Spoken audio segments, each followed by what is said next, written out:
telah lahir untuk kita, seorang putera diberikan, lambang pemerintahan di atas bahunya, dan namanya pun disebut orang penasehat ajaib, Allah yang perkasa, Bapa yang kekal, Raja damai. Sambutlah Dia, Yesus Tuhan, Juru Selamat dunia.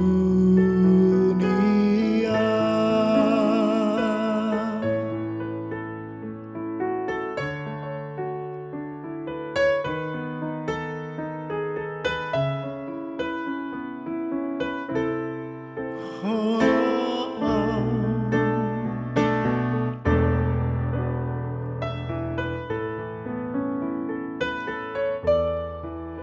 Seorang anak telah lahir untuk kita, seorang putera diberikan, lambang pemerintahan di atas bahunya, dan namanya pun disebut orang penasehat ajaib, Allah yang perkasa, Bapa yang kekal, Raja damai. Sambutlah Dia, Yesus Tuhan, Juru Selamat dunia.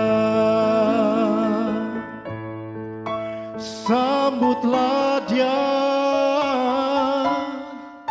Yesus Tuhan,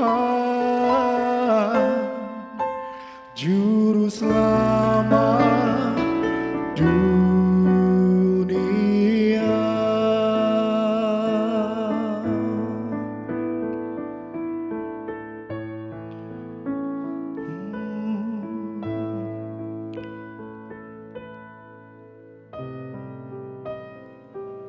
Terpujilah Engkau Tuhan, Raja di atas segala raja yang mulia. Terima kasih Tuhan. Haleluya. Sungguh besar pengorbananmu bagiku, terlalu dalam untuk dimengerti. Sungguh besar, sungguh indah yang kau pikirkan tentangku, tak terselami bagiku. Sungguh indah,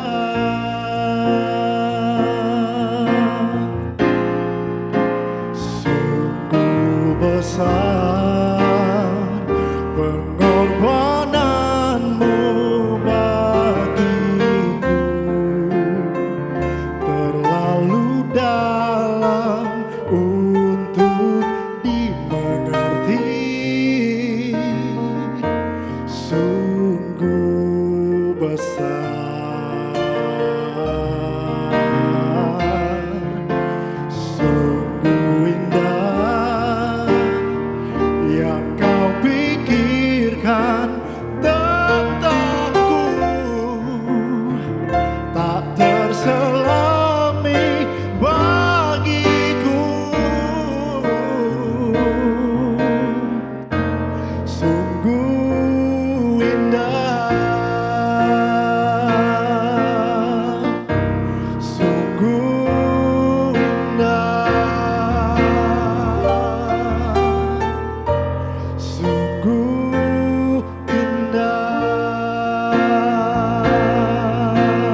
damai sejahtera bagi kita semua. Bersyukur bila pada saat ini Allah memberikan kesempatan untuk kita bisa merenungkan kembali tentang kebaikan dan kasih Allah. Di minggu Advent ini maka kita merenungkan tentang Allah dan kebaikannya di dalam kitab Yesaya 9 ayat ke-5 dan ke-6. Demikianlah firman Tuhan. Sebab seorang anak telah lahir untuk kita, seorang putra telah diberikan untuk kita. Lambang pemerintahannya ada di atas bahunya dan namanya disebutkan orang penasihat ajaib, Allah yang perkasa, Bapa yang kekal, Raja damai. Besar kekuasaannya dan damai sejahteranya tidak akan berkesudahan di atas tata Daud dan di dalam kerajaannya. Karena ia mendasarkan dan mengkokohkannya dengan keadilan dan kebenaran dari sekarang sampai selama-lamanya. Kecemburuan Tuhan semesta alam akan melakukan hal ini. Bapak, Ibu, Saudara-saudari, menurut Anda, siapakah yang akan disalahkan bila terjadi kasus-kasus seperti demikian? Sebuah klub sepak bola yang dalam setiap pertandingan mengalami kekalahan terus-menerus. Bila dalam sebuah perusahaan tersebut mengalami kebangkrutan sehingga terjadi PHK, hingga perusahaan tersebut tidak lagi beroperasi, siapakah yang disalahkan?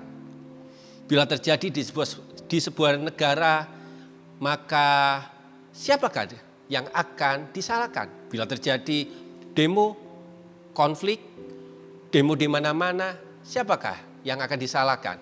Semua jawabannya adalah pemimpinnya.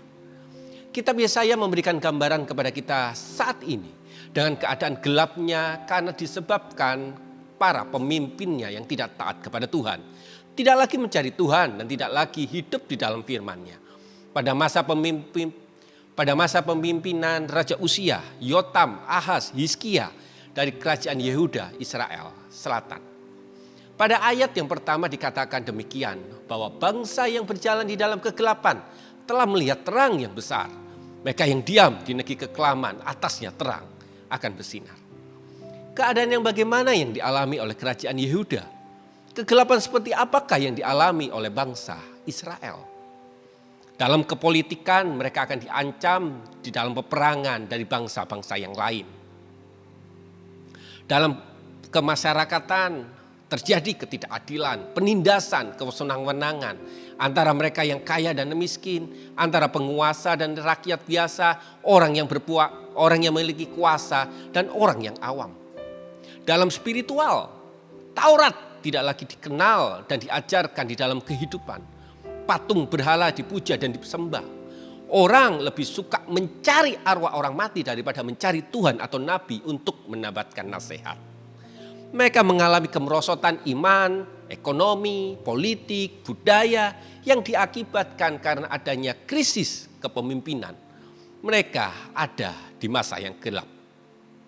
Kekacauan segala sesuatu dimulai dari pemimpinnya. Pemimpinnya korup menyebabkan dan siapanya pun menjadi korup. Apa yang dirindukan dalam keadaan yang demikian? Apa yang dirindukan dalam keadaan yang penuh dengan kegelapan? Jawabannya adalah mereka merindukan terang. Seperti saat mati lampu di rumah, maka yang kita rindukan adalah sebuah cahaya atau terang. Yang bisa membuat mata melihat segala sesuatunya dengan jelas. Terang itu adalah harapan itu sendiri. Adalah sosok seorang pemimpin. Pemimpin yang memberi pengharapan dan masa depan yang baru. Yang akan membawa mereka bebas dari setiap krisis dan keadaan yang gelap. Tak jelas kapan selesainya yang selama ini mencekam mereka. Pemimpin yang membawa shalom, kedamaian dan kelegaan bagi orang Israel. Pemimpin tersebut dikenal oleh orang sebagai Mesias. Harapan terhadap pemimpinnya disebut mesianik, yang artinya adalah pembebas atau penyelamat dari kekacauan. Seperti apakah karakter seorang pemimpin yang dijanjikan memberikan pengharapan dan masa depan yang baru? Ayat yang barusan kita baca, ayat kelima, menegaskan kepada kita semua bahwa dialah seorang pemimpin yang memiliki penasehat ajaib. Allah yang perkasa, Bapa yang kekal, Raja Damai. Kita membahas salah satu dari karakter seorang pemimpin yang akan memberikan pengharapan dan masa depan yang baru, yaitu penasehat yang ajaib. Apa sih fungsi sebuah nasihat? Nasihat mempunyai peran penting bagi kehidupan. Sayangnya kita baru menyadari akan pentingnya nasihat setelah bencana dan persoalan hidup menimpa kehidupan kita. Karena kita salah mengambil keputusan. Bukankah setiap hari kita selalu mengambil keputusan baik kecil dan besar, bersifat sederhana hingga bersifat masa depan yang bisa diubahkan atau yang tidak bisa diubahkan sama sekali. Kita selalu mengambil sebuah keputusan. Amsal 11 ayat ke-14 dikatakan, jikalau tidak ada pemimpin, jatuhlah bangsa. Tetapi jikalau penasehat banyak, keselamatan ada. Nasihat disamakan kedudukannya dengan kepemimpinan dan keselamatan. Nasihat akan membawa keselamatan bagi kehidupan kita. Bila kita meletakkan nasihat di depan kita sebagai sosok pemimpin pengambil keputusan. Dan kita harus menyadari bahwa banyak keputusan di dalam hidup ini di mana kita tidak bisa mengambil dan membuat keputusan sendiri. Kita membutuhkan pendapat dari orang lain. Bagian pertama, fungsi dari seorang nasihat, fungsi dari nasihat adalah membantu kita untuk pengambilan keputusan. Mengapa kita tidak bisa mengambil semua keputusan menurut diri kita? Mengapa kita harus membutuhkan orang lain? Jawabannya adalah karena kita terbatas. Fungsi nasihat yang kedua adalah membuktikan kita ini terbatas dalam cara pandang dan bagaimana kita memandang. Apa yang kita anggap benar bagi kita ternyata kurang efektif bagi orang lain. Apa yang kita anggap baik bagi kita ternyata kurang tepat bagi orang lain. Apa yang kita anggap cocok bagi kita ternyata kurang pas dengan orang lain. Mengapa ini bisa terjadi? Karena cara pandang kita melihat menurut sisi dari kita. Olehnya kita membutuhkan pendapat dan nasihat dari orang lain. Dalam hal inilah pengalaman seseorang sangat dibutuhkan. Sebab pengalaman adalah guru yang teruji dari sisi waktu dan permasalahan di masa lampau.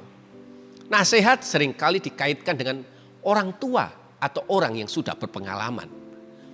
Banyak orang berkata bahwa nasihat orang tua sudah tak berlaku lagi. Kuno, ketinggalan zaman, old fashion. Tapi harus jujur dan harus kita akui bahwa pengalaman masa tua dari orang tua atau orang yang berpengalaman begitu bijaksana. Mengapa? Karena mereka sudah melewatinya masa-masa seperti itu. Banyak tokoh-tokoh dunia yang sudah meninggal. Mereka sudah tidak bersama dengan kita. Akan tetapi wisdomnya, nasihatnya bersama-sama dengan pengalamannya masih sangat berlaku hingga saat ini. Seperti kisah di dalam Alkitab yang tertulis di dalam kitab 1 Raja-Raja 2 ayat ke-12 hingga ke-6. Yang mengindahkan nasihat orang tua maka terjadilah kekacauan dan perpecahan Israel itu terjadi. Kisah terhadap Rehabeam. Kita membutuhkan wisdom atau nasihat bagi kehidupan kita. Yang ketiga, fungsi nasihat adalah membuktikan kita ini sangat terbatas dalam keahlian kita. Apa yang Anda lakukan bila Anda ada masalah keuangan, pendidikan, atau apa yang Anda akan lakukan bila Anda sakit? Tentu Anda akan pergi ke dokter bukan? Atau Anda pergi ke orang-orang yang tepat dalam bidangnya. Contoh saja bila Anda sakit, Anda akan pergi ke dokter, mendengar nasihat seorang dokter, lalu melakukan, mengerjakan apa yang terjadi. Bukan Anda mengobatinya sendiri. Bisa-bisa bukan kesembuhan yang Anda dapati, tapi sebaliknya kematian yang Anda akan jumpai. Oleh sebab itu jangan pernah kita mengatur diri kita sendiri bila itu bukan keahlian Anda. Demikian juga dengan kehidupan. Jangan coba mengatur kehidupan bila kita sedang atau bukan ahlinya. Kita ini sangat terbatas. Mari kita berpikir sejenak. Siapakah pemimpin kita? Pemimpin yang berpengalaman, pemimpin yang ahli, pemimpin yang membawa dan melewati masa lalu dan tahu akan masa depan. Pemimpin yang memberi nasihat, di mana nasihatnya berlaku setiap zaman dan tidak pernah usang. Dan pemikirannya selalu tidak pernah diselami oleh kepandaian manusia. Dan ia adalah orang yang tidak pernah membutuhkan nasihat dari penasehat-penasehat yang lain. Bukankah tidak lain dan tidak bukan ia adalah Tuhan? Ya, dia adalah Tuhan. Yang di dalam kitab Yesaya, dia adalah Mesias yang membawa kebebasan, kelepasan, yaitu Yesus Kristus. Dia pernah berkata di dalam Wahyu 1 ayat ke-8, Yesus berkata, "Akulah Alfa dan Omega." Yang artinya ia adalah seorang pemimpin dari waktu awal penciptaan dan akhir dari segala sesuatu. Tapi ia ada bersama-sama dengan waktu yang sedang kita jalani. Firman itu bersama-sama dengan Allah. Dan firman itu adalah Allah. Ia pada mulanya bersama-sama dengan Allah. Yohanes 1 ayat 1 sampai yang kedua. Yesus adalah Allah. Yesus adalah pemimpin. Yesus adalah penasehat ajaib. Dan Yesus adalah firman yang memberi nasihat bagi Anda dan saya. Itulah sosok mesianik, pembebas, pelepas, sekaligus penasehat segala sesuatu yang ada. Itulah Yesus Kristus, seorang pribadi yang memberikan pengharapan dan masa depan yang baru bagi orang yang percaya. Bapak, Ibu, Saudara-saudari, kita hidup penuh dengan tanda tanya. Kapan ini berakhir? Kapan ini selesai? Mengapa ini terjadi? Dan masih banyak lagi pertanyaan-pertanyaan yang kita lontarkan di dalam hidup ini. Haruskah kita menyadari bahwa pemikiran kita terbatas dan nasihat orang lain pun sangat terbatas? Tapi kita bersyukur bahwa ada jawaban atas setiap pertanyaan itu. Yaitu Kristus ada dan tahu. Dari dan untuk.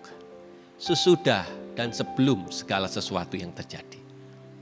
Dialah penasehat yang selalu memberikan nasihat demi nasihat. Dialah terang yang akan datang kepada Anda pada masa yang penuh dengan kegelapan, ketidakjelasan, dan kekacauan. Sebab ia berkata, "Akulah terang dunia. Barang siapa mengikut aku dan ia tidak akan berjalan dalam kegelapan, melainkan ia akan mempunyai terang hidup." Terimalah Yesus Kristus sebagai pemimpin dan penasehat yang ajaib di dalam hidup Anda dan kita semua. Izinkanlah Roh Kudus selalu memperdengarkan suaranya bagi kita, umatnya yang percaya dan berharap kepadanya. Selamat menyambut penasehat yang ajaib. Amin.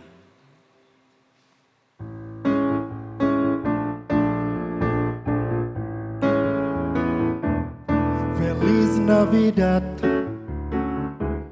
Feliz Navidad, Feliz Navidad, prospero anno y felicita. Feliz Navidad,